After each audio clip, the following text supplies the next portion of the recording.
naman tayo ngayon. When your car needs care, don't you fear. We're always ready, we're always near. Tires, brakes, or an oil change too. At Gang Go So Umali, we've got you. Keeping you safe on the road each day. With quality service, that's our way. From Buena Vista, Guimaras, we stand. Helping every Yung mga brake, yung rotor disc natin, brake pads natin, yan. Metal to metal na siya. Yan. And as well, so nag-general check-up na tayo ng ating relo. Pati yung sa likod natin, binuksan na rin natin. Ayun. And mga brake wheel cylinder niya, puro tagas na, left and right. So kaya makikita nyo dito,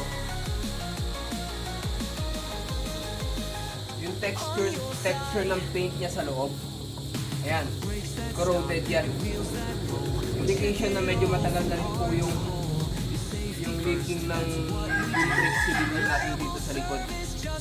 So yun. So paano natin maiiwasan kung mga ganitong gastos? Gawin natin na let's have regular check-up.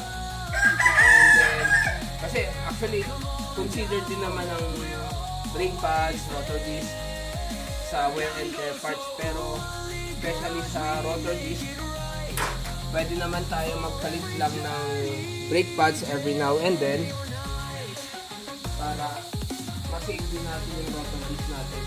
Anyways, this is a 2005 Mitsubishi Adventure. Ano na rin naman to eh, palitin na rin naman.